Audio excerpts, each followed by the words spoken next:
Are you ready for Larry Watch? Always. It has begun. A live picture right now from inside the University of Phoenix Stadium. The Cardinals report for training camp today. The team's going to have a run test at 1 o'clock.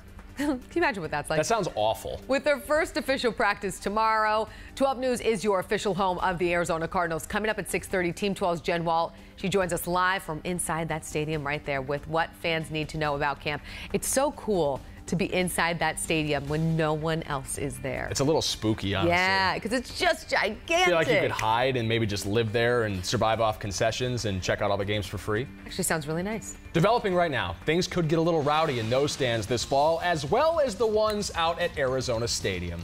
The University of Arizona has announced they will now sell beer and wine at football games. Team 12's Monica Garcia joins us live with more on the school's plan. Monica, I don't think anyone is going to be against this, right? I know, right? Beer and football. Who does this?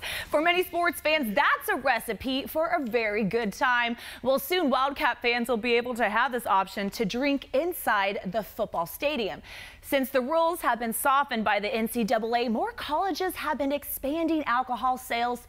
And just yesterday, the University of Arizona said they're going to be joining that list. Beer and wine sales will be available starting at the football home opener September 1st. Before, beer and wine was only available to those in private club and box seats, similar to current regulations at Sun Devil Stadium. So here's the details.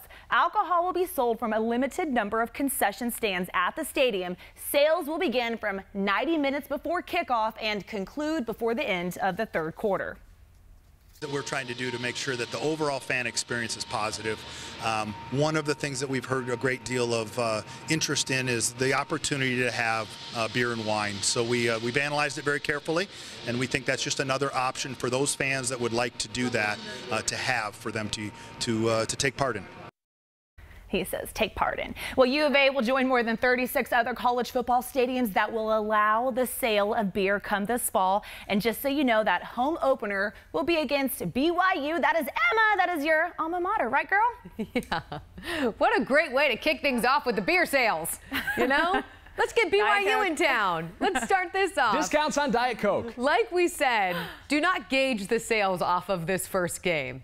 That's just a big heads up to U of A. Hey, you know what? This is a big decision, though, that could spread across college campuses. Maybe not BYU, but others. So we want to know, what do you think? Should alcohol be served at college sporting events? Go to 12news.com/yourvoice. Take part in our interactive poll question. Right now, 59% of you say, yeah, let's do it.